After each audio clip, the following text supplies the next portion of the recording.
เจ้าถิ่นห้ามรบกวนเพิ่นเด็ดขาด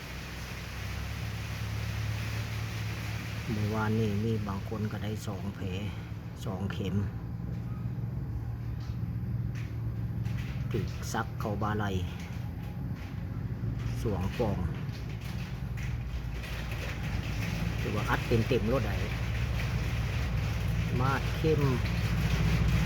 ลีลาตาสวด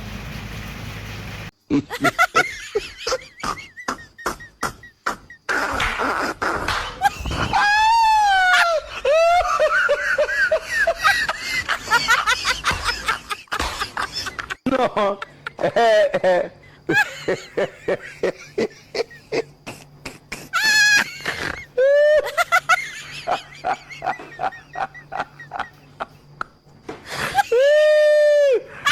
No, no.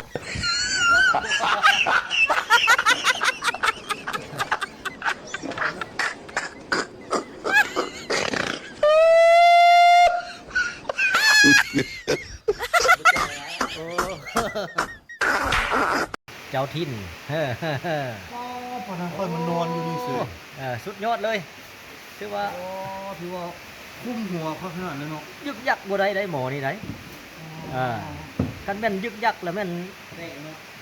หำขาดอย่างเดียวนะทำอิดนอนน้ำเดียวได้นี่เห็นบ่นี่ ก็ค่อยนอนบริกอดเลย นอนนี่สบายบ่นอนนี่ โ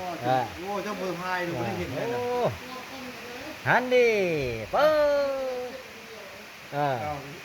ไปซื้อแล้ว ถือว่าใจโหดหมอนี่มานใจโหด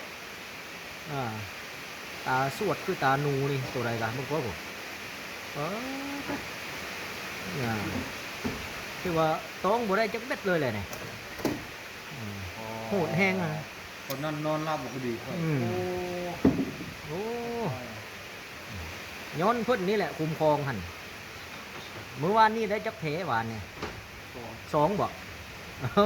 บ่แม่นหัวหน้าเพิ่นนี่บ่จักเฮ็ด2 แผลฮะ คุณเตะ โอ้โหด นี่มันตัวน้อยเนาะ โหดสุดเดี๋ยวว่าบ่มีผู้ใดนะใจแบบนี้นะเรียกว่า100 ปลายคนแหละคันวัดแบบใจโอ้โหน่ะว้าตาสวดขนาดหมอหานี่พวกนั้นคือหมกบุญนี่ตา